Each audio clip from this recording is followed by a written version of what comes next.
Hello, welcome to the following video on PARA's application for pension. Before we get started, we would like to remind you that this video, along with other videos, are located on our PARA webpage and YouTube video channel. Today, we're going to provide you with guidance for completing and submitting PARA's application for pension forms.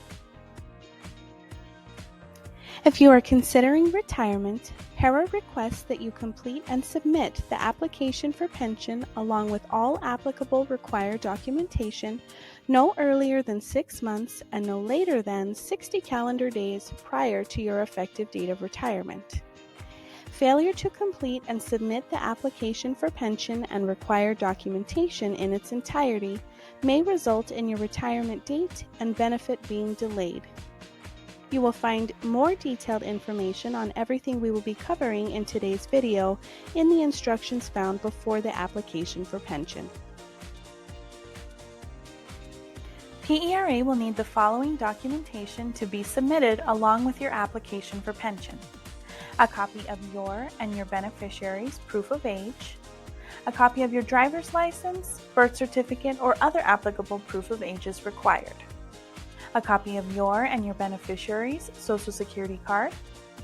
If you are married at the time of retirement, a copy of the marriage certificate or other applicable proof of marital status is required, a copy of all court-endorsed divorce decrees, marital settlement agreements, and any orders dividing your retirement. You can find a list of other applicable types of documents with further guidance on page 2 of PARA's Retirement Kit.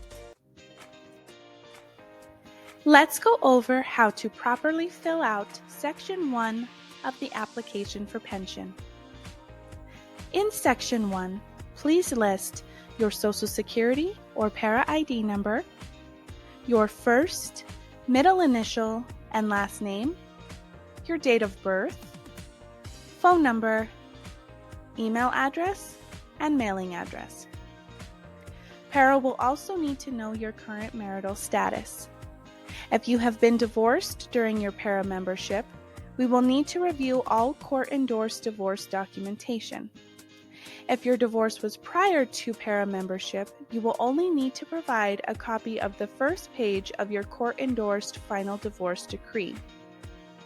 If you were divorced and remarried prior to PARA membership and are still married to the same person, divorce decrees are not required. Let's go over how to properly fill out Section 2 of the application for pension. In Section 2, PARA will need information on your last PARA-affiliated employer and your last day of employment. PARA will also need your effective retirement date, which is normally the first day of the month following your last day of employment. For example, if your last day of employment is on January 31st, your effective retirement date would then be February 1st. PARA will also need to know if you have service credit with any public schools, colleges, or universities in New Mexico by checking the Educational Retirement Board box. If you have served as a senator or representative in the New Mexico legislature, please mark the legislative box. This will allow PARA staff to contact the appropriate agencies to verify your service credit. Let's go over how to properly fill out Section 3 of the application for pension. In Section 3, PARA will need you to select one form of payment option. For form of payment option A, you will receive a lifetime benefit. Under this option, payments will stop the month after your passing. For form of payment option B, you will receive a lifetime benefit, and if you pass first, your beneficiary will receive a survivor's benefit based on your respective ages and relationship for his or her lifetime. For form of payment option C, you will receive a lifetime benefit, and if you pass first, your beneficiary will receive half of your benefit for his or her lifetime. For form of payment option D, you will receive a lifetime benefit, and if you pass before one or more of your eligible children reach the age of 25, Your eligible children will split your benefit until each child reaches age 25. The benefits will stop the month after your youngest or only child reaches the age of 25. If you are a retiring judge under a magistrate or judicial plan, you will receive a lifetime benefit and your beneficiary will receive a survivor's pension according to each specific statute. You can find a more in-depth description of each form of payment option on page 12 of the retirement kit. Let's go over how to properly fill out Section 4 of the application for pension. In Section 4, PARA will need you to provide information about your refund or survivor beneficiary if you selected form of payment option A through D and wish to name a person to receive any applicable benefits. PARA will need their basic demographic information, which includes their first name, middle initial, and last name, date of birth, social security number, or individual tax ID number, relationship to you, their mailing address, as well as their phone number. If you have selected form of payment option D, please list the youngest child in Section 4. You must provide information to PARA for each additional eligible child under the age of 25 separately. Let's go over how to properly fill out Section 5 of the application for pension. In Section 5, you will only need to fill out information about an organization if you have chosen option A in Section 3. The organization information is required only if you prefer an organization receive any possible refund of your contributions in lieu of one person. The organization will only receive a one-time lump sum refund if you pass before the employee contributions and interest have been paid to you in full through your monthly benefit payments. Any remaining balance is refundable to the listed organization. If your balance is zero at the time of your passing, a refund will not be paid to the organization listed. Let's go over how to properly fill out Section 6 of the application for pension. In Section 6, you are providing PARA with information on your current marital status. In this section, you will see two designated areas to fill in information. The left side of Section 6 should be completed if you are not married at the time of retirement. You will print your full name on the line titled Applicant's Name. Carefully read the information below the blank lines, and then sign and date at the bottom of the section in the presence of a notary. The right side of Section 6 will be filled out if you are currently married. You will print your spouse's name on the line titled Spouse's Name, then print your full name on the line titled Applicant's Name. Then you will list the letter that matches the form of payment option you previously selected in Section 3 in the next blank line. Next, print your beneficiary's name on the line titled Beneficiary's Name. Please be sure to carefully read the information stated below the blank lines. You and your spouse will then sign and date at the bottom of the section in the presence of a notary. This section is used by PARA to confirm your marital status and to meet New Mexico's community property requirements. If you are married at the time of retirement, your spouse must agree to the person you name as beneficiary, even if your beneficiary is your spouse. In this section, your spouse is also consenting to the form of payment option you have previously chosen in Section 3 per New Mexico Community Property Guidelines.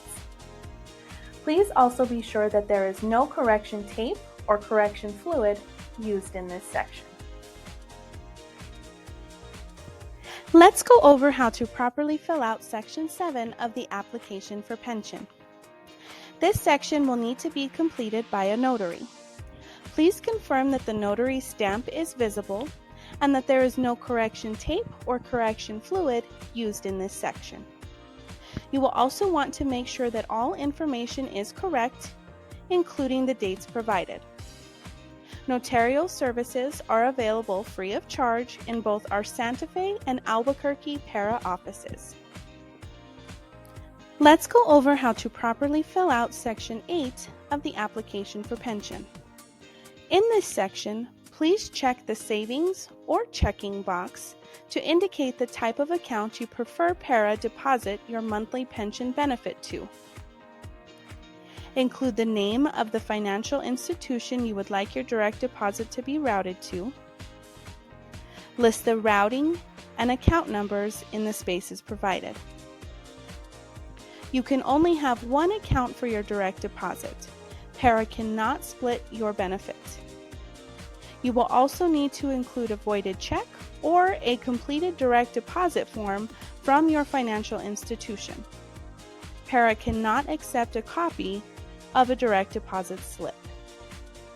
Let's go over how to properly fill out Section 9 of the application for pension. In this section, you can instruct PARA to deduct New Mexico state income tax and federal income tax withholdings. Please note that PARA cannot withhold state taxes for any state other than New Mexico. If you are electing for federal tax deductions, you will need to complete the IRS W-4P form attached in the application for pension. PARA is not authorized to provide tax advice. We advise you to visit the IRS website or speak with your tax specialist for additional questions regarding the W-4P form. Let's go over how to properly fill out Section 10 of the application for pension. By signing and dating in this section, you acknowledge your application for retirement benefits is true and accurate, and that you understand the requirements of completion. You acknowledge that to receive a benefit for the retirement date you have chosen, your application for pension and required documentation must be submitted to PARA no earlier than 6 months and no later than 60 calendar days from the effective date of retirement. You also acknowledge that you are aware that the failure to complete and submit the application for pension and required documentation to PARA in its entirety may result in your retirement benefit being delayed. There are several ways to submit your application for pension. You can either email, fax, mail, drop in our Dropbox, bring documents in person, or upload documents to your Rio self-service account online. If you have any questions before, during, or after the retirement process, please feel free to contact PARA by phone or email. You are also welcome to visit our website for additional information. On the homepage of our website, you will see a little yellow button at the top of the screen titled Rio Login. When clicking that button, you will be directed to our Rio Login page. From the login page, you can either log into an already existing account or open a new account if you have not already done so. From your Rio self-service account, you are able to view your demographic information, service credit amount, tier and plan information, upload documents, run estimates, and more. We hope you found this video on the application for pension helpful. We thank you for being a valuable member of PERA and wish you the very best in your retirement.